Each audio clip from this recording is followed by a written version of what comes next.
us, we live on a water planet. But that doesn't mean we have an entire globe of H2O to use as we please. So just how does the usable water break down for us? A giant 97% of Earth's water is in the ocean, so we can't use that. 3% is fresh water, but even in that small sliver, about 2% is locked in glaciers, ice caps, and groundwater. That leaves about 1% of the fresh water on Earth that is accessible and usable by humans. Let's imagine all of that accessible fresh water fits into this tiny pool. Now we'll get to some small numbers when we look at global fresh water.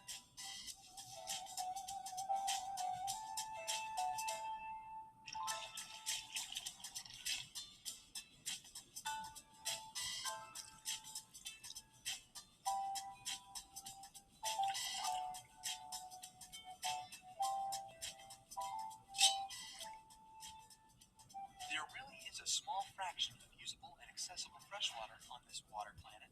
So how do we use that tiny pool? In the United States, about 49% is used in thermal electric power production, while agricultural irrigation makes up about 31%. 11% goes to public use in our cities and towns, 4% goes into industry and manufacturing, and 1% is domestic use. The water coming out of our faucets largely comes from precipitation. Measuring how much or how little precipitation falls can impact how we live our daily lives. Elsewhere around the globe, in developing countries, agricultural irrigation accounts for about 70% of freshwater use, while industrial use is 20% and 10% for public consumption. In places where access to usable freshwater is greatly limited, knowing when and where precipitation may fall is critical to livelihoods. Precipitation replenishes these tiny reservoirs of fresh water, and data from the Global Precipitation Measurement Mission will help farmers, ranchers, and policymakers in these regions plan for periods of drought, flooding, and other extreme weather.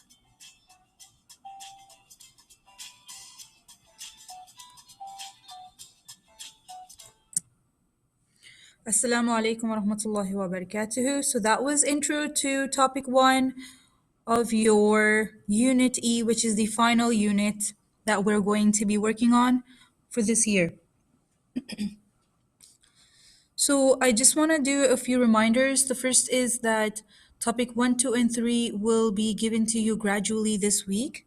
You will have a quiz on them next Thursday. They're very, very straightforward, lots of vocabulary, lots of definitions, and not much application. It's very basic, given that it has like water cycle and things that you've gone through since elementary. So inshallah, it is easy for you. Once again, I want to remind you that your quiz will be next Thursday. Please be sure to reach out to myself or Miss Lynn if you have any questions with regards to topics 1, 2, and 3. So topic 1, as we watched in the video, talks about how water is distributed over Earth, that 95% of water on Earth is salt water, which means that it is not fit for living organisms, unless we, of course, refine it and take away the salt content. 3% is available fresh water, most of which is locked up in the form of icebergs and glaciers around the world. Only really 1% is available to us readily through ponds, lakes, streams, rivers, and groundwater.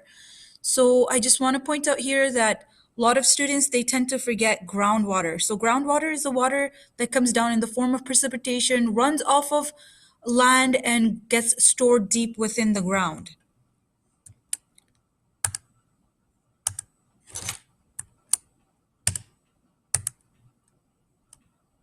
So here's another picture of what the water distribution on Earth looks like. So if we give you any kind of picture and ask you to label it, you should understand that majority of that, the largest portion is going to be the salt water, which is found in oceans and seas. And the fresh water is going to be very little, the top layer, and that's going to be divided into glaciers and ice sheets or icebergs and rivers, lakes and ponds, and groundwater.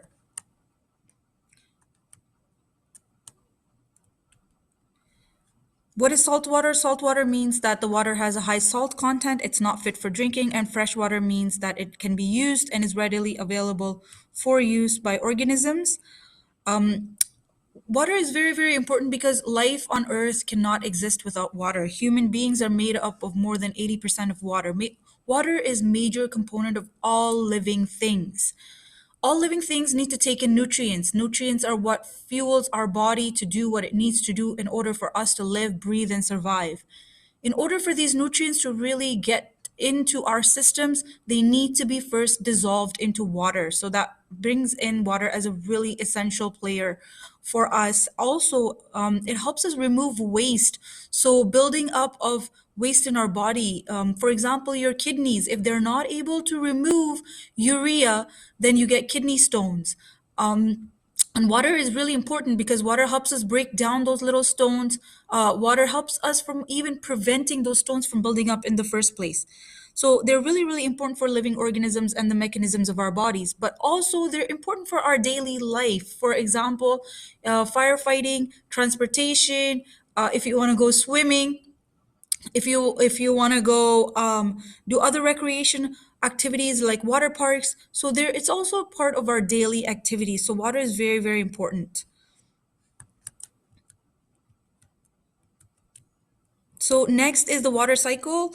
You've seen the water cycle since the elementary, so it's the same, the condensation, evaporation, precipitation. And what I find that students usually forget about transpiration, which is returning water back into the atmosphere. So the plants, they're transpiring, they're removing water through their stomata back into the atmosphere and runoff water. Of course, when precipitation comes down, some of it runs off and gets stored into the ground as groundwater. Here is a little video on the water cycle. I'm not going to go through it. I would like you to click on it, take a minute and make sure that you go through it. Here is a box on your notes where you should draw the water cycle from memory. Make sure you include all the components. It's a really, really easy assessment just to give you the labeling of the water cycle or drawing of the water cycle. So because of the water cycle, the amount of water on Earth remains constant.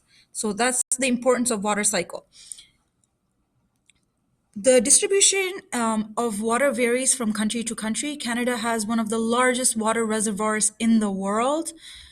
The water factors that make it important for you to determine the amount of water that is readily available in your country are going to include water quantity. So you want to make sure that you have enough water to begin with. The next is water quality. So later on in the unit, we will talk about what are some factors that we use to determine water quality. And last but not least is water management. So are we stopping the pollution from happening? What are we doing to make sure that the waters don't get polluted? Things like that. So that brings an end to topic 1. It's very, very simple, very straightforward. Make sure that you watch the videos. Make sure that you try the practice booklets. The practice booklets are not for you to hand in. We will be posting the answer key, inshallah, by Friday. So we would really like you to cover topic 1 and 2 today and Wednesday. I will post topic 3 by Friday. However, if you feel overwhelmed, you're welcome to wait till Monday to cover topic 3. But remember that your quiz for topic 1, 2, and 3 will be next Thursday, May 21st at 1 p.m. on class marker, inshallah. Okay, inshallah, you are having a safe and healthy Ramadan. Remember us in your kind du'as. We miss you all. Take care. Assalamu alaikum wa rahmatullahi wa barakatuhu.